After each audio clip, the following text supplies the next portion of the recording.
नमस्कार प्रिय विद्यार्थियों, एक बार फिर से आपका स्वागत है हमारे YouTube चैनल संस्कृत ज्ञान बाय ताराचंद भोगिया सर में।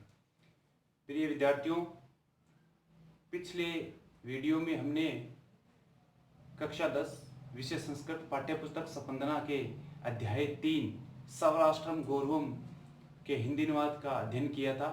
तो सौराष्ट्रम गौरवम जो पाठ है उसमें मैंने बताया था कुल 11 श्लोक हैं। उस 11 श्लोक में से हमने जो इसका पहला भाग है, प्रथम पार्ट है, उसमें हमने 7 श्लोकों के हिंदी अनुवाद का अध्ययन किया था। तो जो बाकी बच गए 4 श्लोक, उनके हिंदी अनुवाद का अध्ययन आज हम इस पार्ट 2 में करेंगे। तो उससे पहले प्रिय विद्यार्थियों, अगर मेरा पढ़ाया हुआ आपको अच्छा लगे और आपको समझ में आ रहा है तो हमारे चैनल को सब्सक्राइब करें और लाइक करें। बार बार एक दो बार आपको वीडियो देखने से अच्छे ढंग से याद हो जाएगा। देखिए, आज हम पढ़ेंगे विद्यार्थियों पार्ट 2। इसमें पढ़ेंगे हम जो बाकी बच गए श्लोक हैं, टोटल 11 में से 4 श्लोक बच गए थे, उनका हम आज अध्ययन करेंगे। देखिए 8वां श्लोक, समान संस्कृति मताम यावती पितृ पुण्य भू तावती भुवम आवृत्य राष्ट्रम एकम निगद्यते। तो देखिए, समान संस्कृति मताम, समान संस्कृति मताम मतलब होता है समान संस्कृति वाले। कौन? समान संस्कृति वाले लोग, समान संस्कृति वाले लोग। यावती, यहां यावती की हम यावती और तावती दो शब्द हैं। यावती जितनी और तावती होता है उतनी। यावती जितनी और तावती होता है उतनी, या फिर ऐसे बोल सकते हैं यावती जहां तावती वहां। यावती जितनी पितृ पुण्य भू, पितृ होता है पितृ और पुण्य होता है पुण्य भूमि, यानी हमारे जो पैतृक है, मतलब हमारे पिता हैं, पितामह, पितामह मतलब होता है हमारे दादाजी है, उनकी पुण्य भूमि। तो पिता या डेश लगा के आप लिख सकते हो पितामह की पुण्य भूमि। तावती होता है उतनी, भुवम आवृत्ति, यहां दो अलग अलग शब्द हैं, विच्छेद करेंगे तो भुवम प्लस आवृत्ति। भुवम होता है भूमि, आवृत्ति होता है ढकी हुई, उतनी ढकी हुई भूमि। राष्ट्रम एकम, यहां देखिए यहां भी संधि हो रही है, राष्ट्रम प्लस एकम, तो राष्ट्रम होता है राष्ट्र, एकम होता है एक, निगद्यते में से कहलाती है। अर्थात है उतनी ढकी हुई भूमि एक राष्ट्र कहलाती है। कितनी भूमि? समान संस्कृति वाले लोगों की जितनी पैतृक पुण्य भूमि, समान संस्कृति वाले लोगों की जितनी पैतृक, पैतृक का मतलब होता है यहाँ पिता और पितामह की पुण्य भूमि। समान संस्कृति वाले लोगों की पिता व पितामह की जितनी पुण्य भूमि है, उतनी भूमि, उतनी ढकी हुई भूमि, ढकी हुई भूमि, ढकी हुई का मतलब होता है उतनी संपूर्ण भूमि एक राष्ट्र कहलाती है। ये श्लोक लिया गया है अमृतवाग भवाचार्य के द्वारा, ये श्लोक। अब देखिए दूसरे दोबारा देखिए, समान संस्कृति वाले लोगों की, अब यहाँ जहां तक या जितनी पुण्य भूमि है, समान संस्कृति वाले लोगों की जहां तक या जितनी पुण्य भूमि, पुण्य भूमि कौन सी? पिता व पितामह की पुण्य भूमि, उतनी ढकी हुई भूमि एक राष्ट्र कहलाती है, या उतनी संपूर्ण भूमि एक राष्ट्र कहलाती है। आगे 9वां श्लोक, पितृभूत्वं पुण्य भूत्वं द्वयं यस्य न विद्यते तस्य सौत्वं तत्र राष्ट्रे भवितुं न किलाहति। अब देखिए 8वां श्लोक अमृतवाग भवाचार्य से लिया गया है, से संकलित है, इनके द्वारा रचित है। 9वां भी अमृतवाग भवाचार्य के द्वारा, और 10वां श्लोक भी अमृतवाग भवाचार्य के द्वारा, ये आपको रखना है याद। 9वां 10वां 8वां 9वां 10वां तीनों श्लोक अमृतवाग भवाचार्य के द्वारा यहाँ संकलित है। देखिए पितृभूत्वम, पितृभूत्वम का मतलब होता है वही पैतृक पुण्य भूमि, और यहाँ पुण्य भूतु, पुण्य भूमि यानी यहाँ तो है पिता की भूमि यानी पुण्य भूमि, और पिता की भूमि पुण्य भूमि द्वयम होता है, दोनों यस्य होता है जिसके न मिस नहीं विद्यते होता है, पास में विद्यमान है, जिसके पास में न तो पिता की भूमि और न पुण्य भूमि, जिसके पास तो पैतृक भूमि या पिता की भूमि और न ही पुण्य भूमि दोनों ही विद्यमान नहीं है, तस्य होता है उसका, सवतोम होता है स्वामित्व, तत्र होता है वहां, राष्ट्रीय होता है राष्ट्र में भवितव्य होता है, नैमिस नहीं, किल प्लस अहर्ति नाम है। क्या नाम है? किल प्लस अहर्ति। किल का मतलब होता है वास्तव में और अहर्ति का मतलब होता है योग्य, और नया मतलब नहीं, वास्तव में योग्य नहीं है। देखिए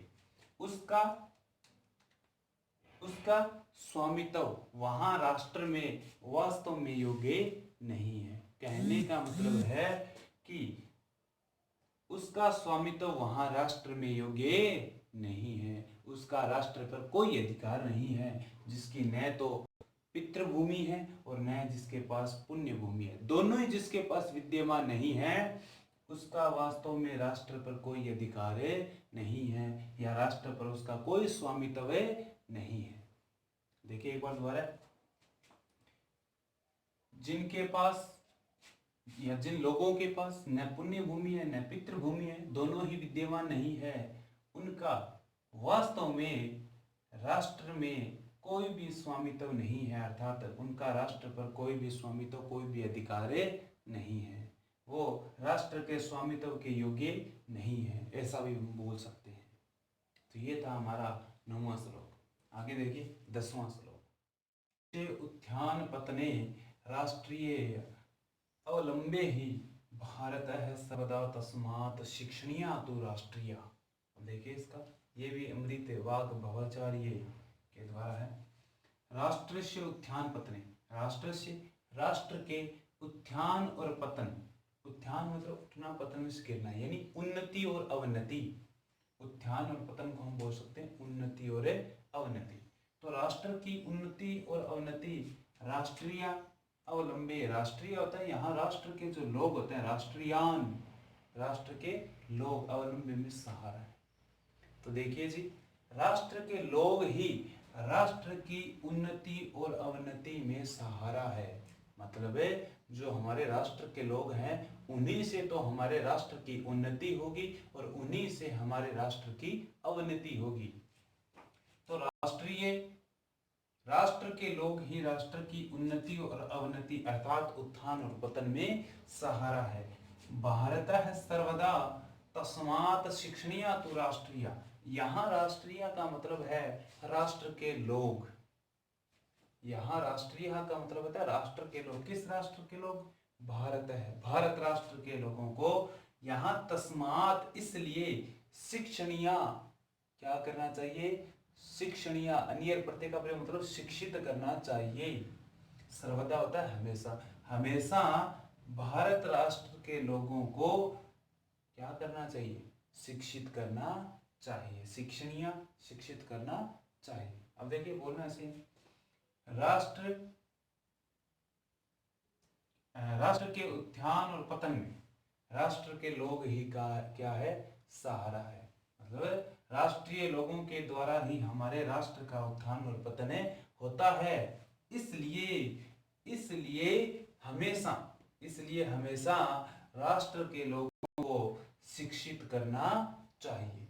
एक बार दोबारा देखें हिंदी अनुवाद भी, राष्ट्र के उत्थान और पतन में राष्ट्र के लोग ही सहारा है, अर्थात राष्ट्रीय लोगों के द्वारा राष्ट्र का उत्थान और पतन होता है। इसलिए हमेशा राष्ट्र के लोगों को शिक्षित करना चाहिए। देखिए राष्ट्र के लोग शिक्षित होंगे तभी राष्ट्र उत्थान और पतन की ओर मतलब उत्थान की ओर बढ़ेगा। अगर वो लोग अशिक्षित हैं तो राष्ट्र किसकी ओर बढ़ेगा? पतन की ओर बढ़ेगा। इसीलिए इस श्लोक में कहा गया है भी राष्ट्र के उत्थान और पतन में राष्ट्रीय ही सहारा है, अर्थात राष्ट्र के लोग ही सहारा हैं।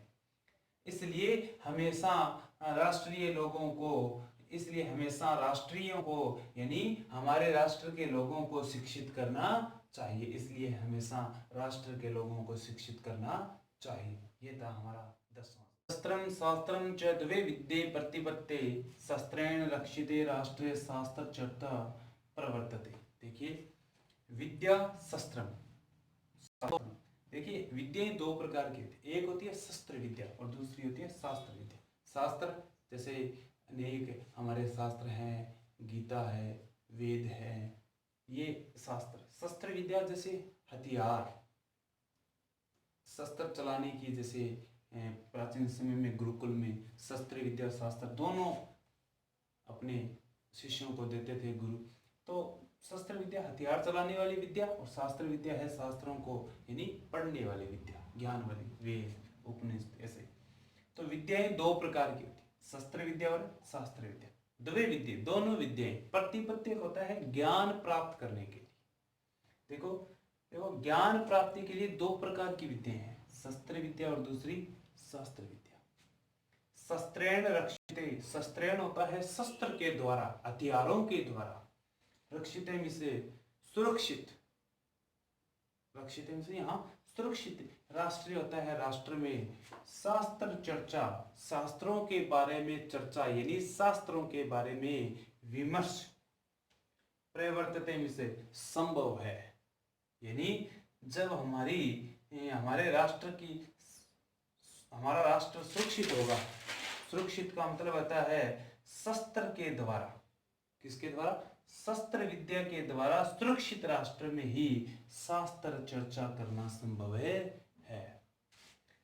शस्त्र के द्वारा सुरक्षित राष्ट्र में ही शास्त्र चर्चा करना संभव है।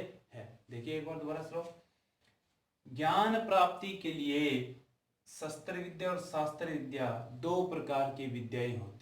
ज्ञान प्राप्ति के लिए शस्त्र विद्या और शास्त्र विद्या दो प्रकार की विद्याएं होती है।